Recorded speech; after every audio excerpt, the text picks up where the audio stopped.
Good evening, everyone. Good morning to those joining from across the globe. Welcome to AtmosTalk Navigating the Voluntary Carbon Market in Q4 2024 and the launch of Fairatmos Carbon Monitoring Desk.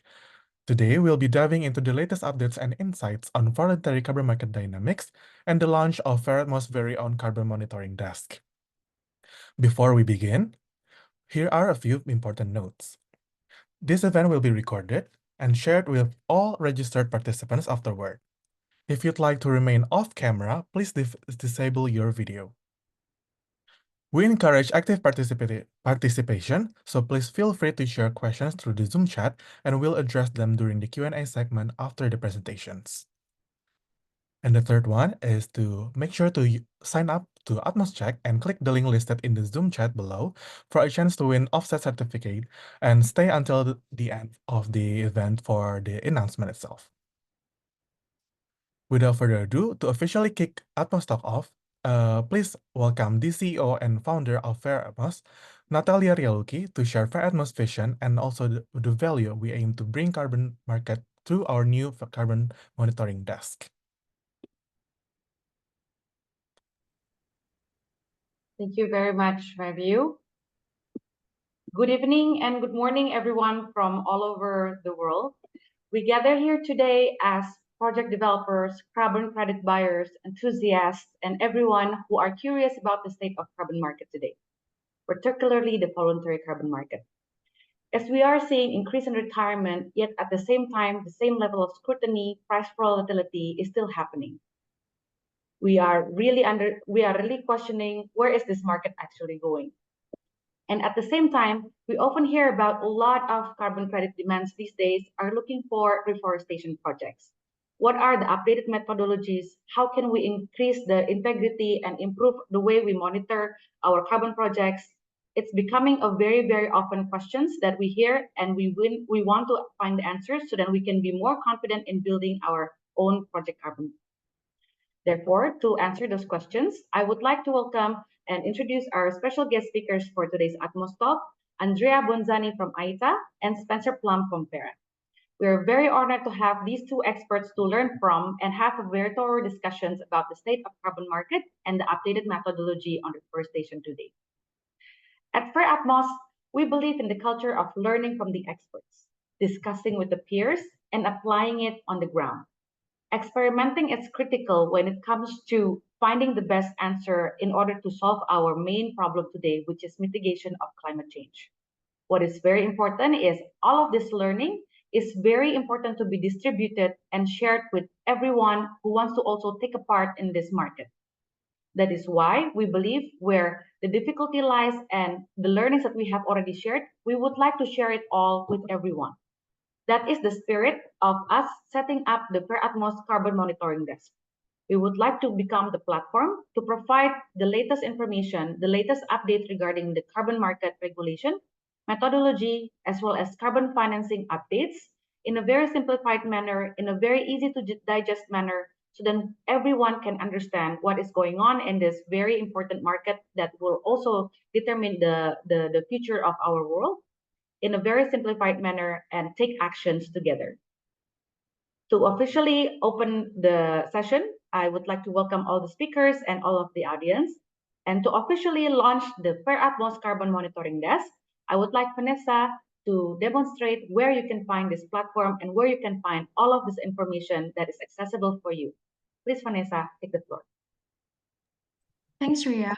So I will now share my screen.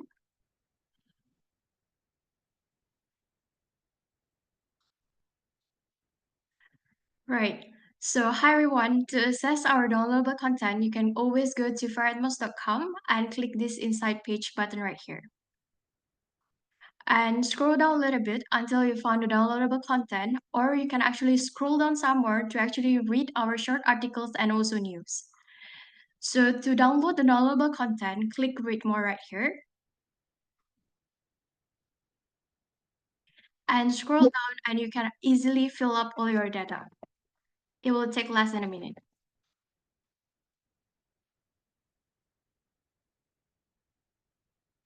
After you are done, click Send File, and you will actually see, you will actually receive an email So I will share you the email.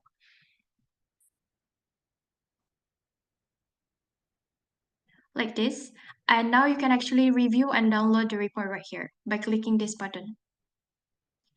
So I will quickly share to you the downloadable content that two of our experts will actually share it further in the later session. It will take a little bit time. Okay, so this is one of the downloadable content sample, but I won't share too much.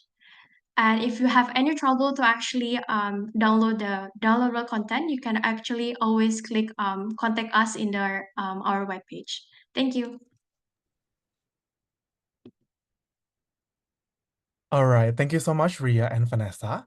Now on to our first session that will discuss the current domain traits and in the voluntary carbon market and critical buyer standards. On to our first speaker, Andrea Bonzani, who serves as the Director of International Policy at the International Emissions Trading Association, or IETA. Based in New York, Andrea has been instrumental in advancing global climate action through market mechanisms. With wealth of experience in carbon policy and an in-depth understanding of market dynamics, he has collaborated with governments, businesses, and environmental organizations to promote effective climate policy. Today, Andrea will offer valuable insight into the demand trends in the voluntary carbon market for Q4, including the types of credits sought by buyers and the influence of Article 6 on the market. Without further ado, please welcome Andrea Bonzani. Thank you very much, Mayview, and thank you to the Fairatmos team for the invitation. It's great to be here. Thanks for the excellent introduction. Just one correction. I'm no longer based in New York. I moved to Milan, Italy 3 months ago, and it feels good to be in a better time zone to track global developments. So I have fewer early starts in the morning. Um, at IETA, we are a trade association. We have over 350 corporate members, and our mission is to promote all types of carbon markets, from emission trading systems to the voluntary carbon market, as well as international carbon markets such as the CDM and now Article 6 of the Paris Agreement. And specifically, my role at the IETA is to lead the work on Article 6. So I will speak about recent VCM trends, but also I'd like to present some of our work on Article 6, especially as we are approaching COP29. So if you move to the next slide, please. Here, I revisited a slide presented by MSCI Carbon Markets, one of the best, if not the best analysts for the carbon credit markets. And here they identified a few tailwinds and a few headwinds for the market, which I fully agree on. So starting with the positive, we are seeing corporates continuing to make climate commitments and use carbon credits, as we'll see in the next slide with numbers on retirements. Despite a lot of the difficulties and the negative reputation that this market still has, the number of retirements has been stable. So this to me speaks volume to the resilience of the demand we currently have in the market. Then there are continued investments and developments in early stage projects and new technologies, new methodologies. This is particularly true in the removal space, both engineered CDR, carbon dioxide removals, ARR, afforestation and reforestation, and then in the emission reduction space, jurisdictional RED methodologies are being developed and started to issue credits. There are also new sources of demand. Article 6, as I mentioned, and more specifically, the CORSIA scheme for international aviation. This, in my opinion, is one of the linchpin of the market overall. And then final point is that the carbon credit equality issues that tainted the reputation of the market and discouraged a lot of new participants in the market are being addressed by individual market players, but also by governance initiatives such as ICVCM and VCMI. This initiative started 3-4 years ago, and now we started really to see the outcomes of these initiatives. That said, strong challenges remain. The main one, in my view, is the emphasis among stakeholders, such as NGOs, but also some governments in the global north. The emphasis remains on disclosure and issues around the integrity of credits, and there's not the same amount of pressure applied on companies that are not participating in the markets, that are not reducing emission or addressing their residual emissions, or companies that are missing the climate targets that they set for themselves. Reverberating from this, I think it's the other challenges that you have here in the slides. Prices on the secondary markets remain low. There are a lot of legacy low integrity credits that continue to be on the markets. And then more broadly, we live in a world that's facing significant economic and especially geopolitical challenges and uncertainties. And we have a US election next week, and that may add to the uncertainty and the challenges for the market. The next slides have another slide taken from MSCI. These are quarterly retirements by project type.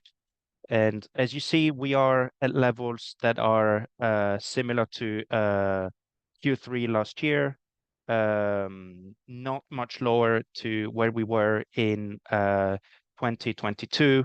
So as I said, I believe this is a sign of resiliency for the market, given the challenges that we faced, and we're still at levels significantly higher than 2019 and higher than 2020.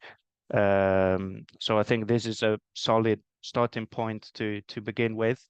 And also we see that a large share, probably the majority of credits, come from REDD+, nature restoration, and jurisdictional REDD+ projects. And with renewable energy credits becoming increasingly less popular, I expect nature to continue to be the most significant contributor to VCM retirements in the next few months and probably years. I think the key point is to address the perception and the reputation of the market. I mentioned the work on integrity that is ongoing. I'm confident that the integrity of supply is increasing and will continue to increase. We'll hear from Verra about new methodologies as well. But I think what's very important now is to change the perception of these markets. We still hear too often that using carbon credits is greenwashing, that allocating capital to purchase carbon credits is money that is diverted from other climate action. We have evidence now that that is not the case, and I have 3 slides that show that. And I think these are key messages that we need to publicize more. In the next slide, I'm showing that, if we can move, please. I'm showing that companies that use carbon credits have higher levels of disclosure of their emissions. So the blue bars are companies that use carbon credits. The yellow ones are those that don't. And you see both across scope 1 and 2 and across scope 3, there's a significant higher level of disclosure. That's reflected also on the trends in emission. Next slide, please. The blue bars are those that are material users of carbon credits. The yellow bars are those that are not users. And as you can see, there's a higher percentage of companies that have reducing emissions, and a lower percentage of companies that have increasing emissions, despite the fact that they are also voluntarily taking action, purchasing and retiring carbon credits. Next slide, I have another data points. Companies using carbon credits have more ambitious climate targets. They almost all of them have a climate target, and about half have an approved SBTI near-term target, and over a quarter have an approved SBTI net zero target. And this is despite the SBTI standard not accepting carbon credits towards the achievement of interim targets. And this is something that might change. We hope it will change, but at the moment, companies following SBTI guidance are not incentivized to retire carbon credits. So next slide, please. Here, it's my summary slide on the VCM. So we see a reluctance of NGOs to embrace and support the use of credits for corporate climate actions, focus of shareholders on short-term profits rather than ambitious climate targets. And then generally, there are still concerns around the low standard of governance that will therefore not lead to the generation of high quality credits. So I think the second point is more pertaining the broader economic context, but on the first and the third point, higher quality and better communication of the work being done on quality is key to unlock demand for the VCM. That said, I believe the VCM, VCM as voluntary demand, so expecting that corporates will scale the market only based on purely voluntary targets will only get us up to a point. I think there's a relatively small number of companies that can commit to ambitious purchases of carbon credits. A lot of the economy is made up of SMEs, of businesses with low profit margins that cannot voluntarily commit to this market. So I think it's very important for the carbon market as a whole to watch very closely developments in compliance markets. And I mentioned before, Article 6 and CORSIA would be a key to scale this market. At Article 6, we've monitored the negotiations for several years since before the Paris Agreement. We are the key private sector organization in this talk, and we provide the private sector perspective to negotiators. And now we're also tracking closely the implementation of Article 6. And in the next slide, I have some graphs that are publicly available on our website, and we'll have a QR code to the web page. We're tracking bilateral agreements between countries, and we see that there's a decent number of countries that are planning to become buyers in the Article 6 market. These are mainly in the East Asian region. Japan and South Korea are potentially the two largest sources of demand. We then have Singapore, which is small in size, but I think it's doing very good things, providing a good blueprint for Article 6 implementation. And then we have Switzerland, which is the only active buyer now in Europe, with Sweden and Norway following, but going more slowly and for now on a smaller scale. So these are the government-to-government agreements. We're starting to see actions amongst project developers. If we move to the next slides, you have the letters of authorization, or LOAs. These are letters granted by host countries that effectively turn carbon credits issued by a project into AtmosTalk.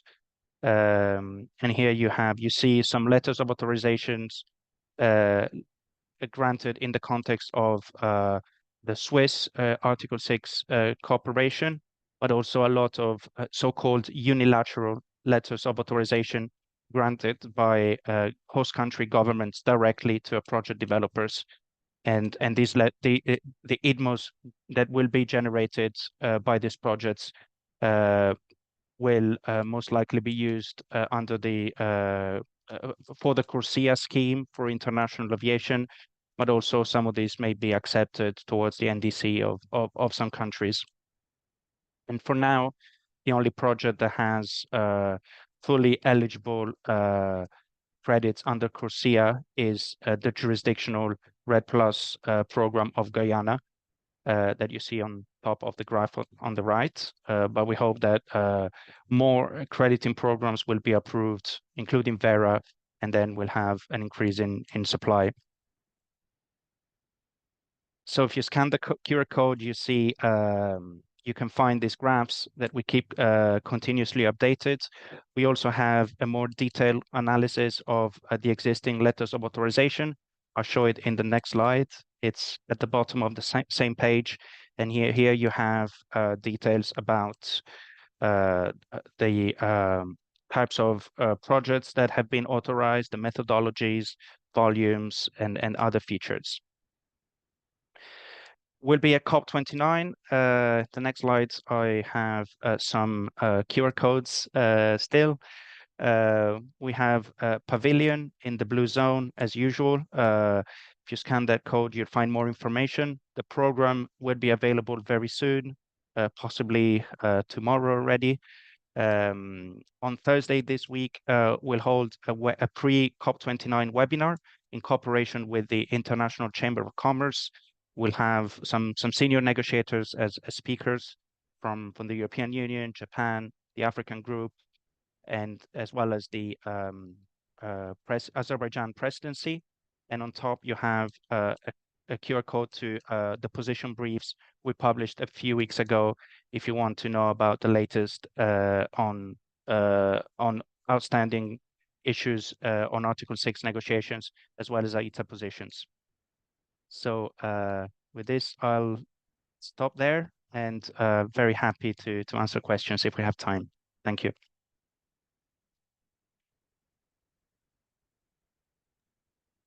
All right. Thank you so much, Andrea, for the very valuable insights. For the questions itself, please, if you have any questions, please list it in the chat section below, and we'll share the questions itself, and we'll answer the questions in the very last Q&A sessions after all the presentations have been presented. Okay, so for now, we're moving on into our next presentation. We'll be joined by Cecilia Natasha from Fairatmos, where she'll be continuing the topic of Article 6 that Andrea has previously mentioned.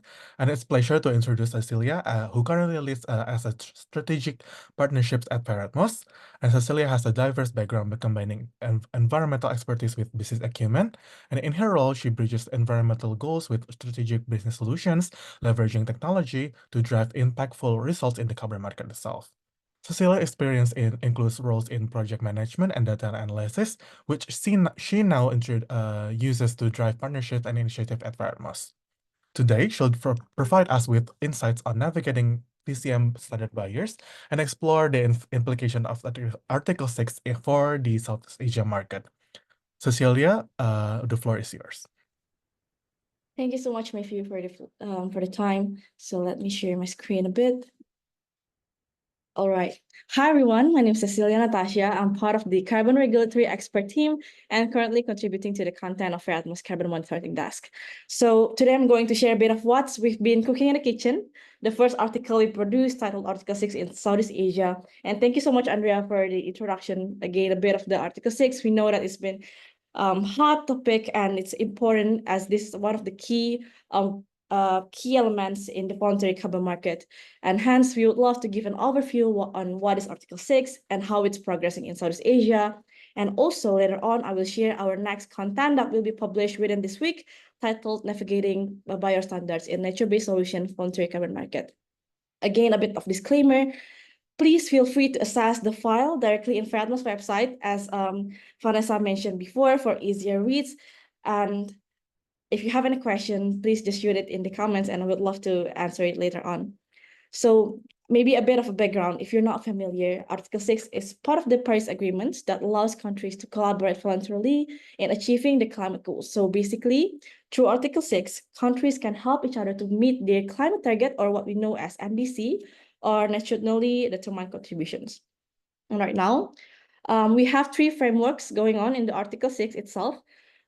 Maybe the most famous one is the Article 6.2. It is operates through bilateral agreement, basically has countries transfer Atmos to buyer countries through a bilateral agreement. Hence, this is the one that's a bit more flexible because countries can set rules, maintain quality control, and also implement safeguards like between each countries.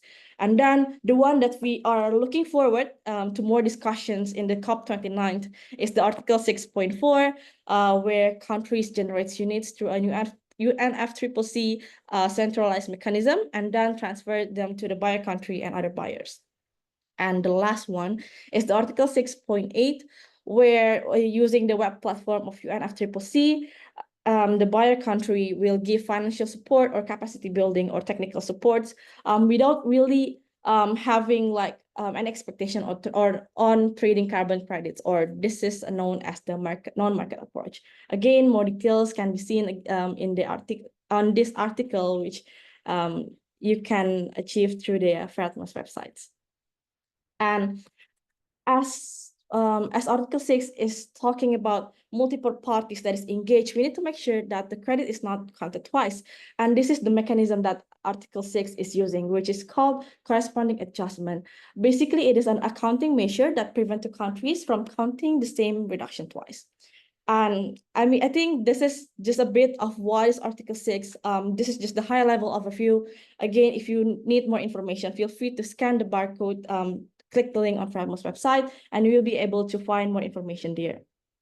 So how is it progressing in Southeast Asia? When it comes to Southeast Asia, there is we are proud that we already have this Bangkok e-bus program, which is the first authorized under Article 6.2 within between Thailand and also Switzerland, where the transaction itself is around almost 2,000 Atmos credited to Click Foundation in Swiss registry. However, other than that, we are seeing a lot of bilateral agreements coming in from Southeast Asia countries. In fact, 7 out of 11 countries have participated, namely Cambodia, Indonesia, Laos, Myanmar, Philippines, Thailand, and also Vietnam. These are the countries that have been listing as the host countries, with the buying countries coming on from South Korea, Singapore, Japan, Norway, and even Switzerland. And I believe if you want more chart, you can go to the IETA. There you can see more on the global scale out of the Southeast Asia. And of course, mentioning Singapore as the buyer countries has already signed 5 agreements to countries in Africa, and then 6 in America, 9 in Asia, and then also 2 in Oceania. And with this, Singapore had already signed with almost with 22 countries so far. Even though only Thailand and Switzerland had already successfully completed the transports under this Article 6.2, projects are beginning to emerge in Southeast Asia itself. So if you see it on the graph here under the Japan Joint Rating Mechanism, or GCM, there are already 94 projects under in Southeast Asia, representing almost 800 kilotons of CO2 equivalent, with most of them are coming from Indonesia. And then the second is Cambodia, and then following in Thailand and Vietnam. And these projects are coming in from various credits type, transport, solar, landfill gas, hydro, forestry, energy distribution, energy efficiency supply side, energy efficiency service, and also energy industry. And this shows how Southeast Asia is becoming a significant contributor to the growing international carbon markets. And for sure, we hope it's only the beginning, and we are hoping to see more upcoming from the Southeast Asia. And as we explore this Article 6 framework for cooperative climate actions, we know that nature-based solutions stand out not only for the emission reduction potential, but also for the environmental and social co-benefits.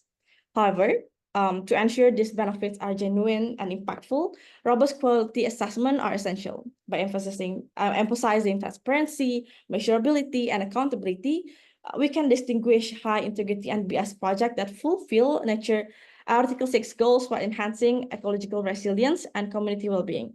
Hence, we create another article called Navigating Biostandards in Nature-Based Solution Voluntary Carbon Market that will be live within this week. So you'll be able to get your hands on this material this week. So make sure to follow Fairatmos on the LinkedIn and also Instagram to know when this is exactly coming in.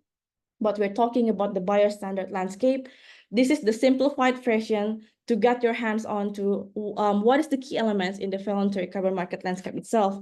We're talking about the carbon crediting program standards such as Verra, gold standards, ART, ACR, and also CAR. How it is in the carbon on the key element as a key elements, and also talking about the governance body standards and claim standards and how label is impacting project itself. Again, you'll be able to get more information on this downloadable contents. And also when it comes to carbon unit labels, you'll be able to see that there are two types when it comes to the carbon unit labels, which are the certification label and also market labels. Certification label itself, meaning that confirming that this credit meets standards set by nonprofit or government organizations. Meanwhile, the market label shows the credit suitable or not for markets such as Corsia and also other corporate programs. Again, you'll be able to get more information on each label, how it, what it is regulating in this article. So things that's most important when it comes to navigating the quality of carbon credits is how to navigate it itself. When it comes from buyer perspective, we already have ICVCM, or the Integrity Council for the Voluntary Carbon Market, setting a 10 core carbon principle, or what we call a CCP. Again, the CCP is our framework that will be used to assess how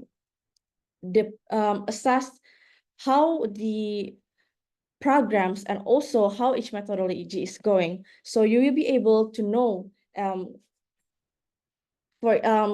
is the carbon credit program approved, and also if the category of carbon credits is labeled as CCP approved. So when it comes to core carbon principle, you'll be able to know if the programs itself is CCP eligible.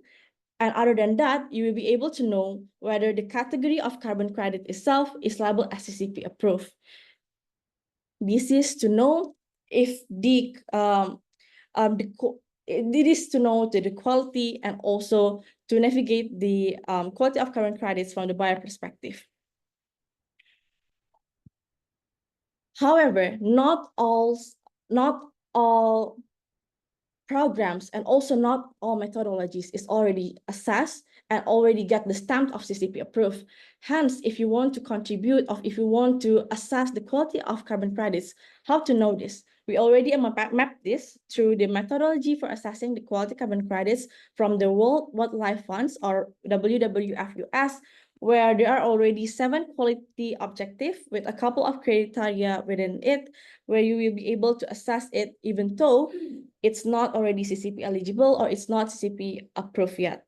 So this is just to get to know on how you can get your hands on, how you can assess the quality of carbon credits, even though it's not stamped or having any label yet.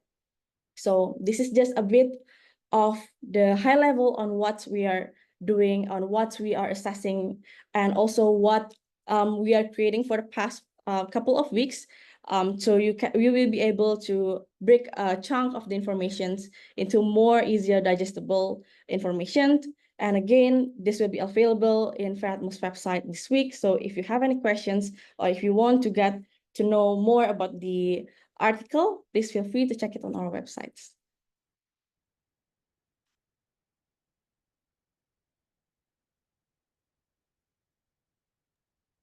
All right. Thank you so much, Cecilia, for the very valuable insights and for guiding us through the complex but critical standards itself. And now, moving on to our next session, which is session 2, we'll be focusing on the latest developments in carbon methodologies and how they impact project developers. We are honored to have Spencer Plum from Verra and also Reza Alam from Fairatmos with us for the second session. And for the first speaker of this second session itself, it is Spencer Plum. He is the Forest Carbon Innovations Manager at Verra.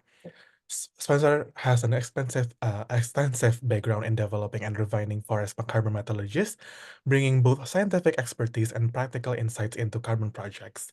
His work with Verra involves collaborating with governments and external partners to strengthen the forest carbon sector.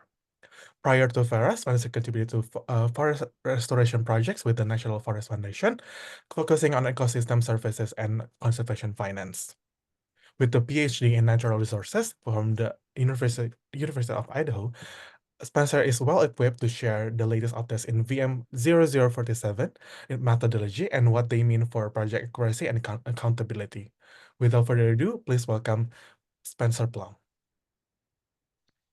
Thank you, Mayview, and good evening, everyone. It's a pleasure to be here and a pleasure to be honoring Verra or representing Verra and speaking with all of you about the ARR methodology, VM47. So I want to make sure before I get started that my slides are presenting in presenter view. Does that look good for everyone? Okay, great. So here's our agenda for my presentation. I want to make sure everyone is on the same page about VM47, our ARR methodology. This is a new methodology. We released it almost exactly a year ago, and we've seen a lot of interest in VM47 and lots of questions. It's a groundbreaking and new methodology, so I think it's worth taking a little bit of time to talk through some of the things that are unique to VM47. I'll also touch on the Abacus label, which we released in August of this year, and how it integrates with VM47 and was previously noted as one of the market labels. It is a market label developed by the Abacus group, and we're starting to see groups like the Symbiosis Coalition look to the Abacus label as a signal of high quality market label that can be applied in addition to things like the core carbon principles labels. I'll also touch briefly on the timing of our ARR updates to the methodology. We're trying to do this in a way that is synchronized and reduces the amount of back and forth that we have to have in methodology revision. So we're trying to be strategic about this release. And then I'll talk briefly about what those updates may include, and then we can take questions at the very end. So first, the VM47 is a first of its kind methodology. Primarily, this is based on the dynamic performance benchmark that this methodology uses. The dynamic performance benchmark essentially allows for projects to compare the performance of their projects to similar matched external sites that are chosen through a matching process and that are updated at every verification. So the baseline is therefore what we consider dynamic, meaning that it can change. It is not a projection made at one point or various points during the project. It is actually reflecting the representation of what's happening on a landscape in real time compared to the project. This borrows from things like experimental design, and so we believe that it is the most robust way to do baseline accounting for afforestation, reforestation, and revegetation activities. And we think that it sets the bar for quality in this space.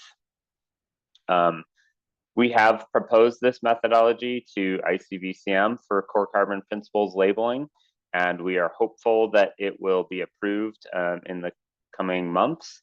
We don't have an exact timeline that we can share at this point, but we are working through the questions and inquiries from the ICVCM group on Sorry, this Spencer. methodologies.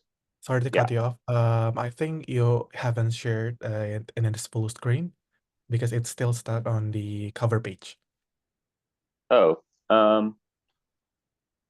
apologies. It's showing up as, how about now?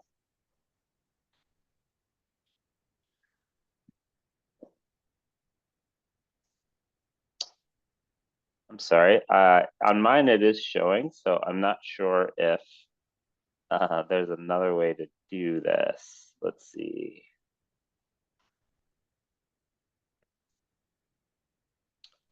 How about now? Yeah, now it's perfect. Okay. Yeah. Great. Apologies for that. So we talked through why this is a first of its kind methodology. We've proposed this to ICVCM for core carbon principles labeling, and we offer two quantification.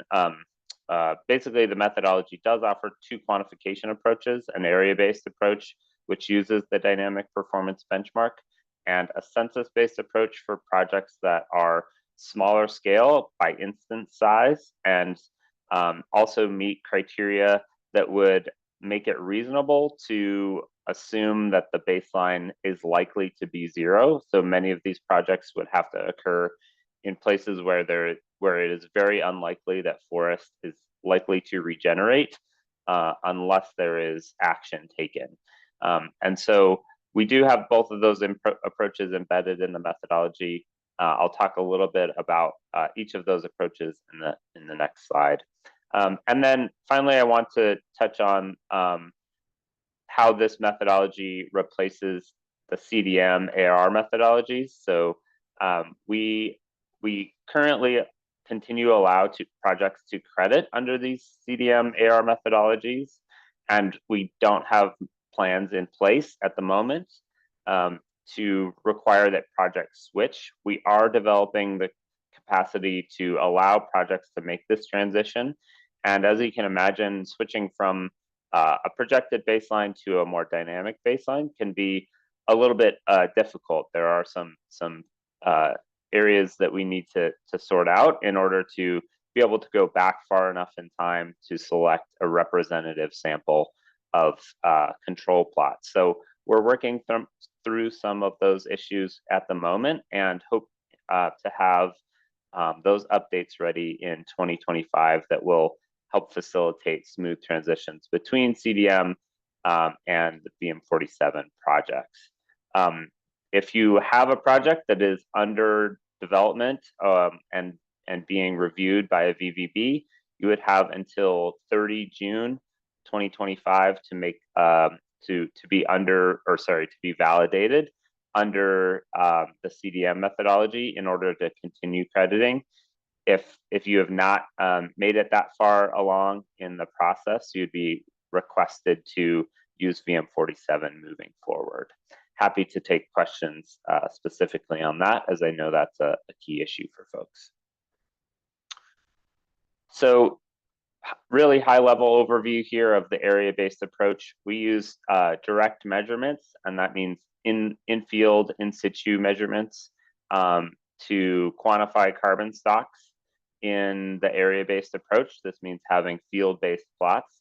We are starting to explore the possibility of using remote sensing techniques like LiDAR or other high-scale or high-resolution imagery to be able to quantify carbon stocks, but we're not quite ready to incorporate that fully into the methodology. There are ways to include that in your sampling approach and augment sampling of your direct measurements. The methodology does allow or will allow for in the next update for project activities to occur in areas that are already considered forest. Often this may be degraded forest. We see lots of interests across the globe where projects want to bring back forests where it's either been cut down or otherwise degraded. And that is going to be possible under the new update. We recognize that there is a need for that, and this methodology actually does that in a fairly sophisticated way by just requiring that projects compare to other areas that are similarly forested at the start of the project. The one caveat is that we don't allow projects where there has been timber harvesting for wood products to take place. That would be an improved forest management approach or activity. And so we would encourage you to consider a different methodology for those types of projects. Finally, we get questions frequently about projects where deforestation has occurred. And I just want to be super clear. VM47 does not allow project proponents to cut down existing forest and replant under this methodology. That is not allowed under the Verra standard. It is not allowed under this methodology. Projects may be able to demonstrate that they, if they were not involved in the deforestation, that they are bringing back forests under this methodology. And there would be a series of steps and evidence that would need to be provided in order to demonstrate that the project proponent or landowner was not involved in deforestation activities. Natural disasters are one example, but not the only example of being able to demonstrate that deforestation or degradation occurred outside of the project's control. And then the final point here over on the left is project instances greater than 1 hectare. Any project that has an instance greater than 1 hectare in size should be using the area-based approach. And you can do grouped projects, so you could have multiple instances. All of those instances greater than 1 hectare will use the area-based approach. Under the census-based approach, these are instances under 1 hectare, and they may include multiple instances. This is best suited for small landowners where you're aggregating many landowners probably into one project, but those planting areas all consist of sizes under 1 hectare for each individual landowner. We refer to this as a census-based approach because at the time of planting, you must have a complete count of all the planting units, and a planting unit is simply the tree or cluster of vegetation that you're putting in the ground in a single location. You must have a full count of all of those and a location for each of those. We allow for sampling after planting, so in order to quantify carbon stock removals from these projects, you can start using a sampling approach at that point, but we scale that across the sampling units, and so that's why we require the census-based approach. This approach does exclude soil organic carbon in order to simplify accounting, and we do accounting again at the planting unit level, so soil organic carbon is considered outside of that accounting boundary. This approach also does not require a leakage deduction because it should not be replacing other potential land uses or other existing land uses. The framework around what is eligible limits this to areas that are unlikely to have other vegetation or other activities occurring on them. And then finally, the project must be able to demonstrate that this planting would not occur without intervention. So we have 3 additionality tests that are associated with this: the regulatory, financial barriers, and common practice additionality tests that must be demonstrated under the census-based approach. I'll touch here briefly on Abacus. So Abacus applies, the Abacus label only applies to VM47 and the area-based approach under VM47. The Abacus label has additional requirements, enhanced requirements for additionality and baseline setting. It has additional requirements for the greenhouse gas accounting and uncertainty, which include things like transparency of data collection that is above and beyond what is already required under VM47. We have additional permanence requirements. So this looks like the Abacus label doesn't allow for things like monocultures or plantations in those projects because of their risk of non-permanence being cut down and being turned into other uses. And then we also do not allow for, or we have enhanced requirements for leakage under this methodology as well. The Abacus label eligibility, again, is just applied to VM47. We require that projects use the most recent version of the Abacus label and the most recent version of VM47. Project crediting periods cannot exceed 40 years, and the primary reason for this is that we want the carbon finance from the projects to be really tied to implementation. And we think that if projects can exceed that, there's a risk that they're going to be receiving credit for things in the future that maybe we would think could be happening without project intervention.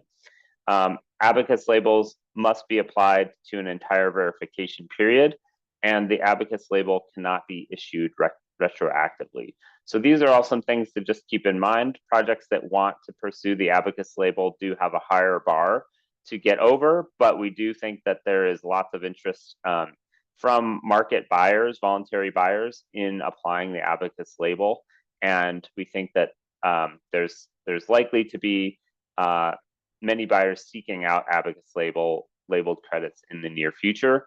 We are thinking about expanding this to other methodology types, but this is a good way for us to test and see how well this works to differentiate some of our credits under VM47.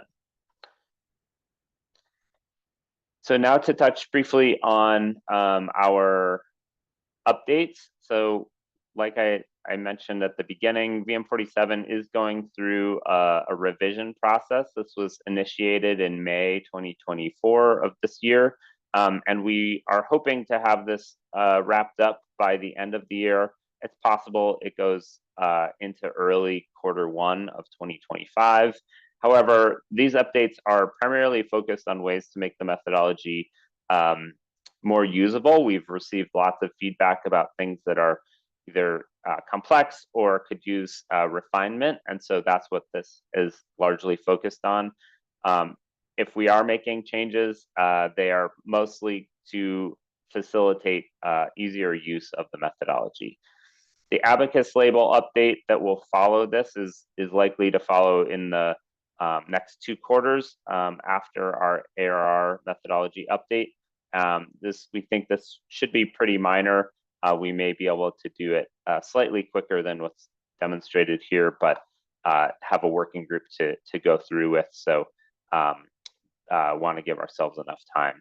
And then finally, we are working on the development of a harvested wood products tool that can integrate with VM47. So where projects do have harvesting associated with them, currently VM47 doesn't allow for accounting of wood products outside of the project boundary. So as soon as harvesting occurs, that carbon stored in wood products is assumed to leave the project and count as an emission. With the harvested wood product tool, we would be able to account for things like medium and long-term or long-lived wood products under this tool and methodology, and can account for that as potential carbon credits. So just to touch briefly on our proposed changes under the upcoming revision. So I mentioned this earlier, but we would allow for projects to occur in forests and also allow for natural regeneration on small parcels. Currently, the methodology doesn't have a way to account for assisted natural regeneration on parcels under 1 hectare. So we've identified that issue and are going to be addressing it.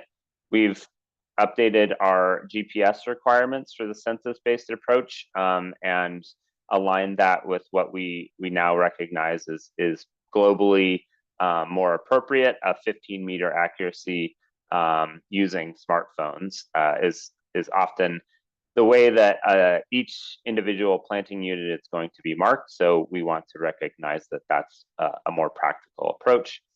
Area-based approach applying in existing forests. I've touched on this a little bit already, but basically where assisted natural regeneration or other activities that bring forests back integrated forest.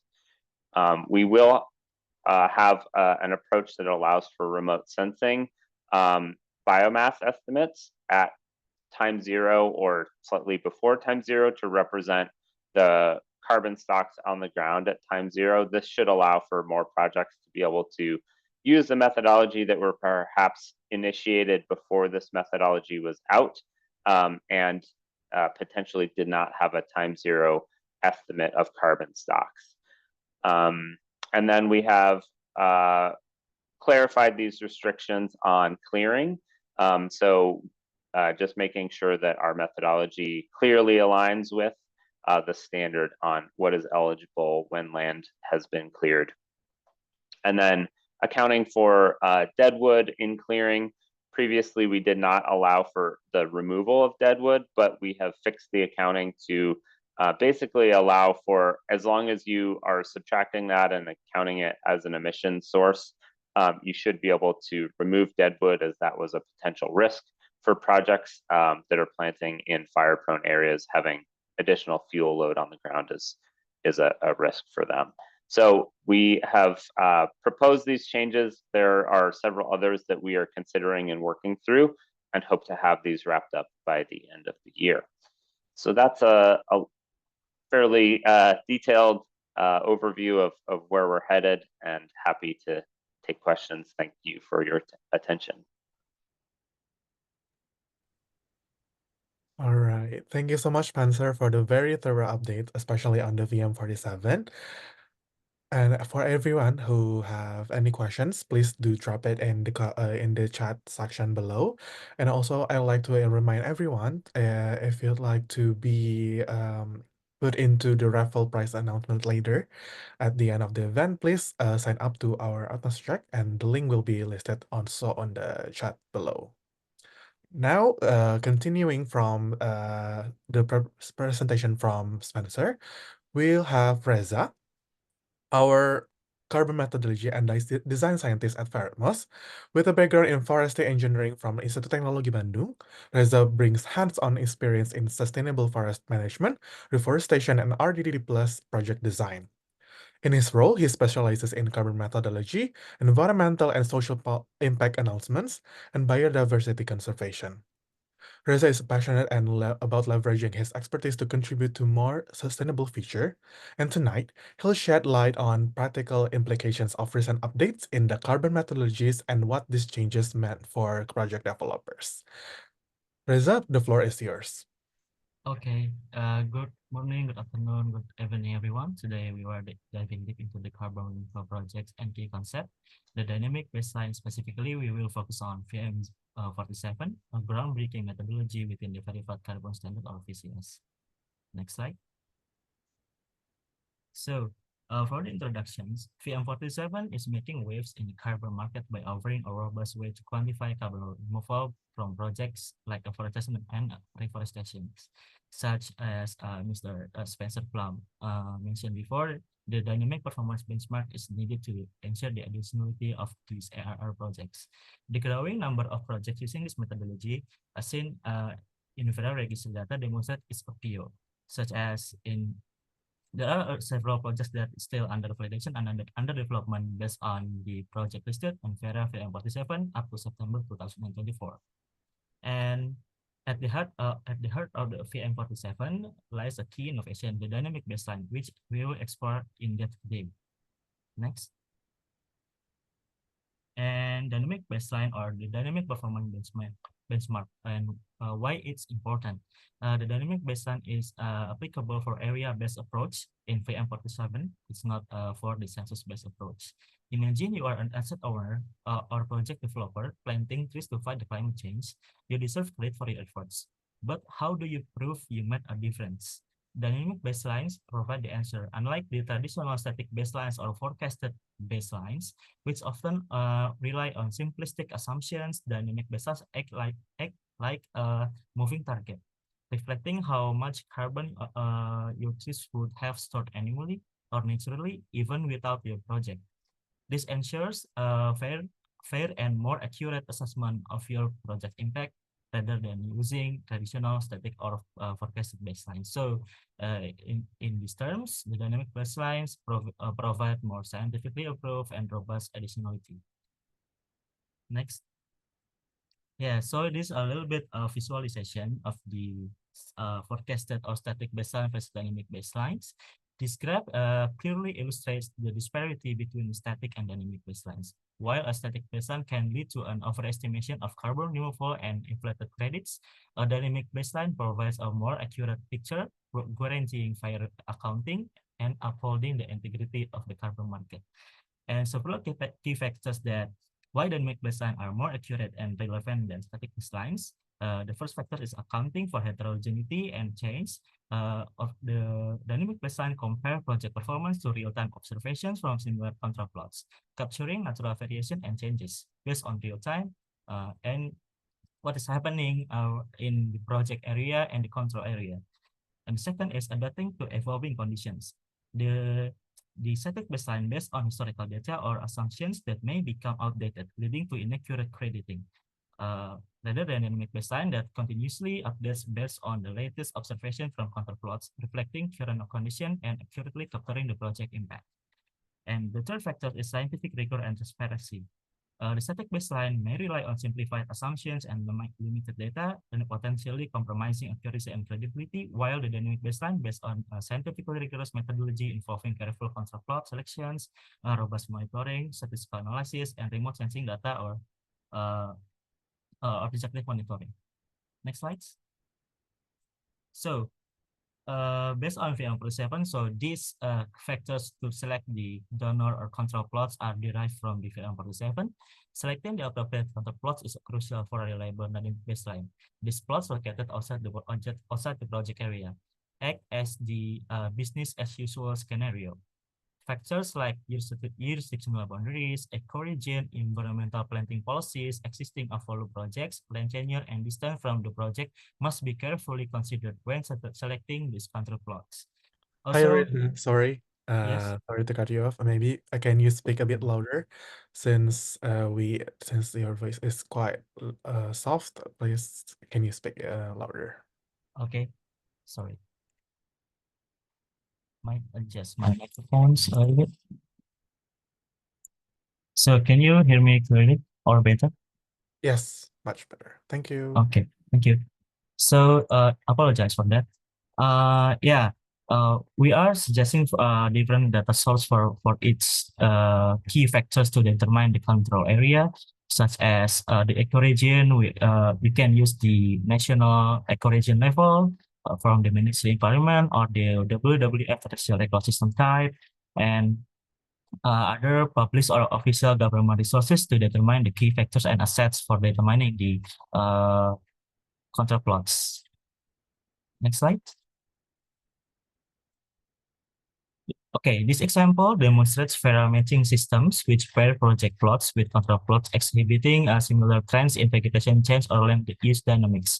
Analyzing these pairings allow us to accurately isolate and quantify the additional carbon removal directly attributable to your project interventions. So based on this picture, you can see each of the project historical trend on the vegetation is matched with the donor pool on the control area, where the intensive agriculture that have the static kind of vegetation index, and they follow agricultural cycle because there is an empty stage of the vegetation. The trend of the above ground biomass it's likely to be fluctuates, and the natural regeneration that the environment the natural recovery of environment likely the area can be regenerate and not in a static or the fluctuative state. So it's more like improve in our linear growth in above ground biomass.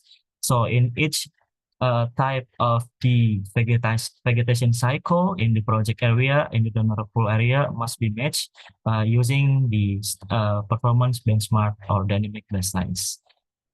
Next. So Then how is the performance benchmark calculated, or what thing that we should know about it? So it's like the high-level explanations, but in detail you can see in VM47 documents in appendix of the performance benchmark. But I want to explain the high-level information about the dynamic baselines.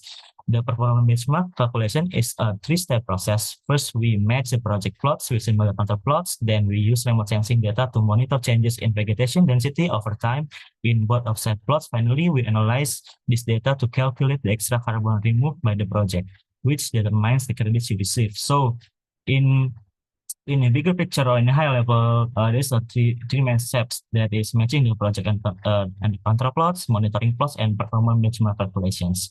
So the performance benchmark calculation is derived from you can get the performance benchmark percentage, or PB in percentage. The higher the more high your PB acquired by the dynamic baseline is, the less the carbon credit that you receive, because if the control area have the slightly not a bigger difference with our project area in terms of the stocking index, the number of percentages of the performance benchmark is also can be higher.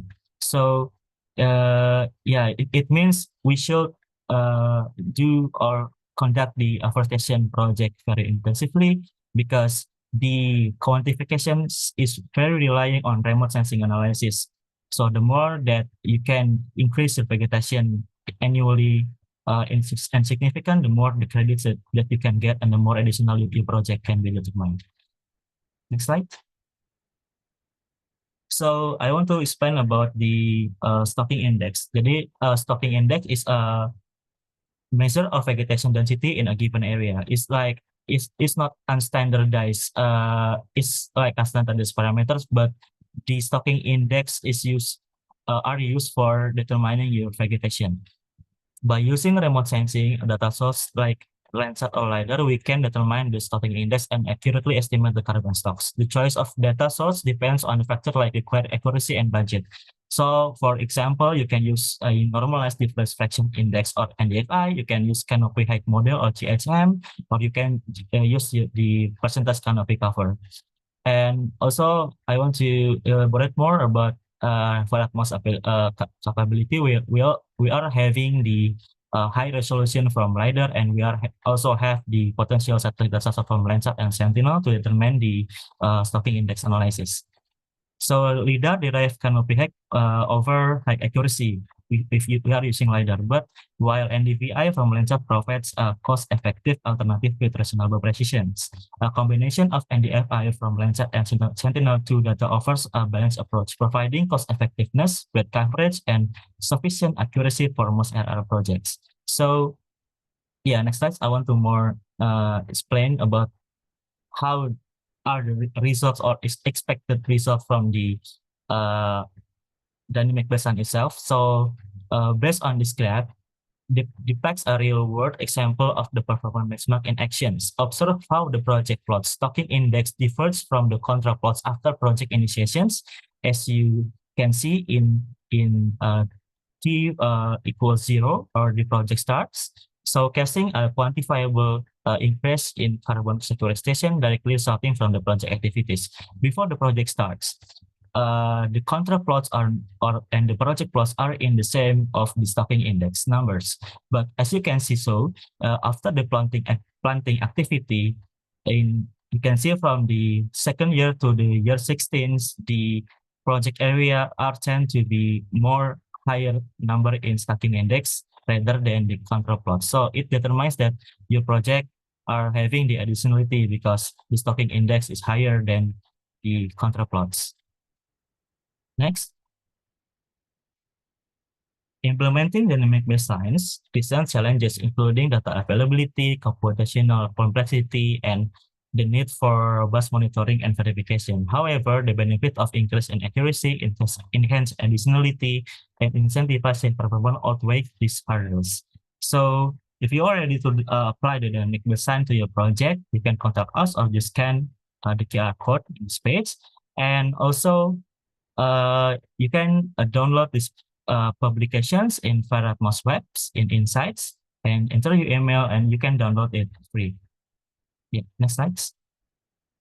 Okay, build your carbon project with confidence today. Fairatmos and carbon project development by using technology to simplify and ensure project integrity. Also, based on my presentation, if you want to apply or if you want to deep dive more about the dynamic based on how Fairatmos working on it, you can scan our website and you can just contact us. Thank you. Thank you so much, Reza, for the very insightful presentation and updates on the demystifying downloadable content that can be accessed through our website. And I'd like to also thank to all the speakers for the incredible presentations.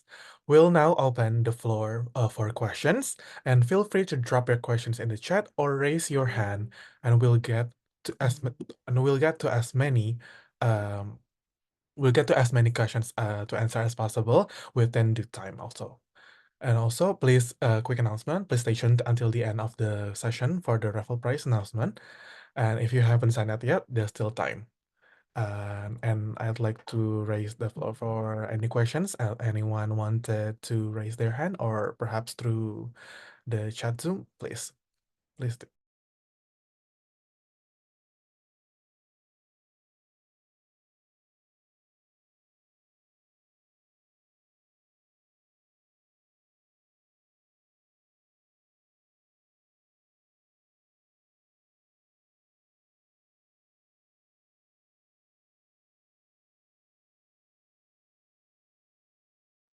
All right. Perhaps if anyone is still haven't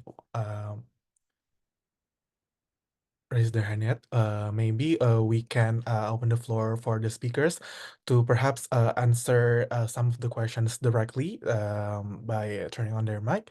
And if anyone, maybe Andrea or Spencer, would like to add to the questions.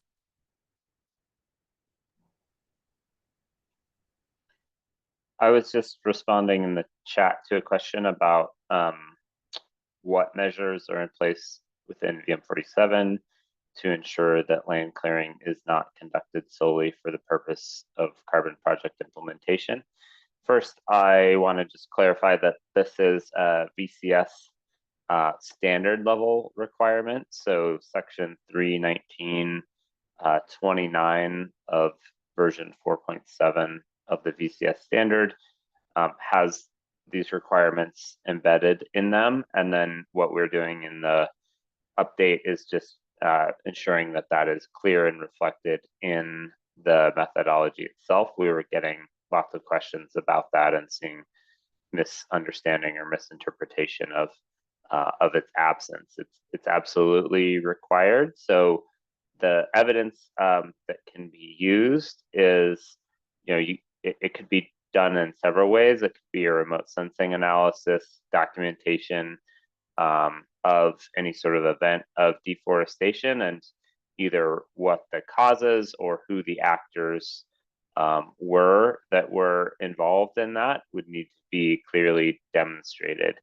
If that can't be provided, we would expect that a validation and verification body would not have enough evidence to conclude that a project was not cleared for the purposes of participating in a project. So it may be difficult if there isn't clear documentation. We want to really ensure that projects are not occurring in places where deforestation is occurring to enable project development. So we have to take a pretty hard line on that, but we do recognize that there are instances where something has occurred that's outside of their control. And I think that's the piece, is whether or not the project was in control of that clearing.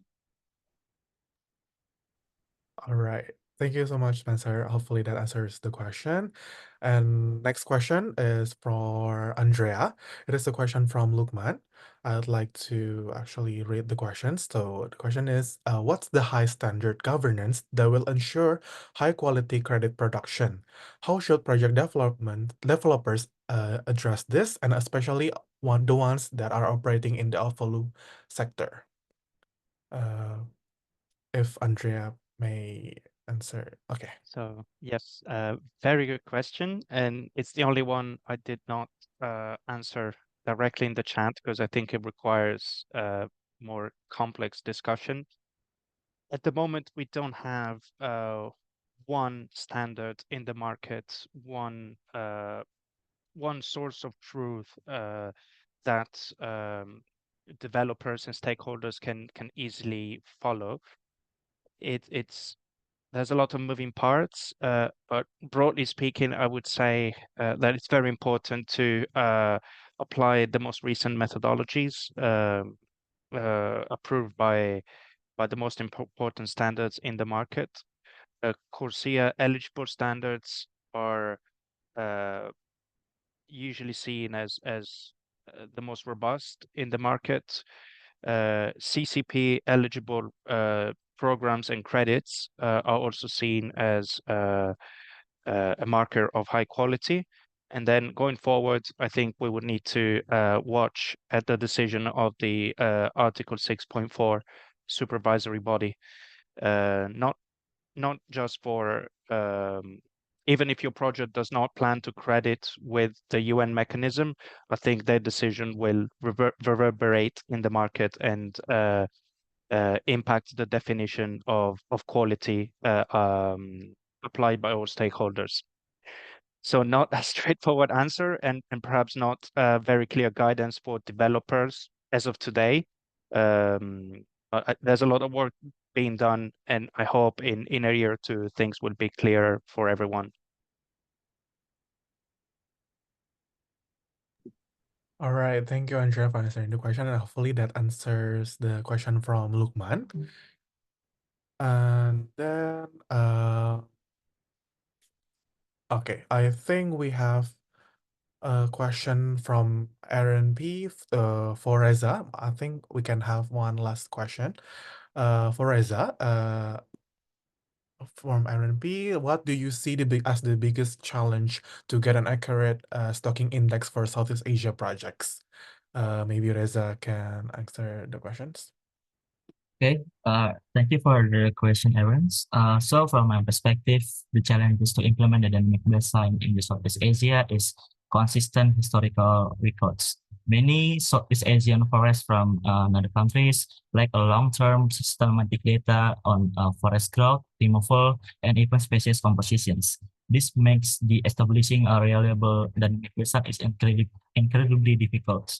Also, as I mentioned before, is the key consideration for determining the control area that consists of many sets of data remote sensing, such as jurisdictional data, ecoregion, environment policy that in Southeast Asia countries, it tend to be not like in very good condition because in Indonesia are having the ecoregion data, for example, from the Ministry of Environment, while other countries in the Southeast Asia are not having that. Meanwhile, we are always utilizing the governmental approved data for the dynamic baselining or another forestry related nature-based solution in terms of remote sensing data. But in some, as I explored, in some countries in Southeast Asia, there are lack of the data availability in terms of remote sensing asset to determine the dynamic baselines. So also is the forest disturbances or the forest or the alarm or the disturbance of the forest. The Southeast Asia is prone to fires, illegal logging, and encroachment. This unpredictable, even throw-offs, the stocking index calculation is if not carefully accounted for. So there is a lot of illegal logging, forest fires that already happen in Southeast Asia forests. Yeah, so I think that's the challenges to implement or conducting this dynamic baseline in Southeast Asia. Hope that can help. Thank you. All right. Thank you so much, Reza, for the answer. And I think for wrapping up the questions and answers session, I'd like to raise a question to both Andrea and Spencer. What do you guys think maybe this is the outlook of the voluntary carbon market itself? Are you hopeful and are you pessimistic? Maybe you can share as the closing question.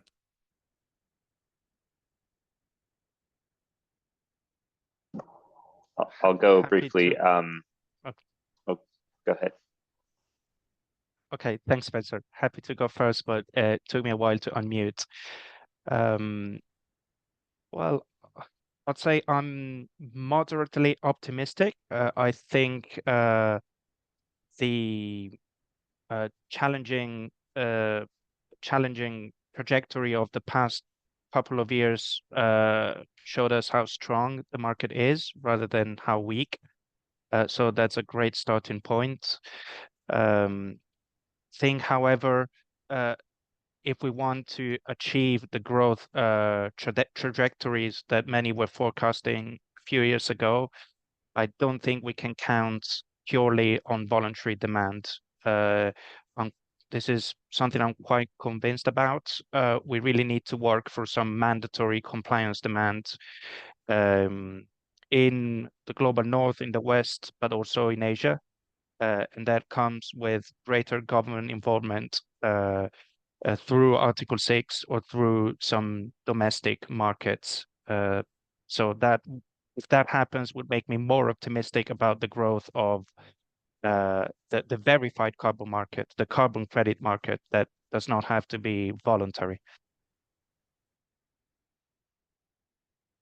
Thanks, Andrea. I think your response is probably more sophisticated than mine, but I'll just say that we, in response to a lot of the criticism, have focused on integrity, and I think that that's really a key step here. Is that we know we can address this by digging in and doing better, and I think VM47 really does that for the afforestation reforestation space.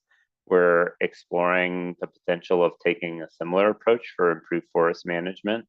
And so those are developments that I think are all in a positive direction. I think that these methodologies can be included, whether it's voluntary or compliance. And so we see this as really foundational work to ensuring that whatever programs or standards or requirements are in place, that we do have the best available methodologies, and that those methodologies are based on scientific principles. So that's the work that I focus on and our team focuses on, and we kind of have to let everything else fall where it may.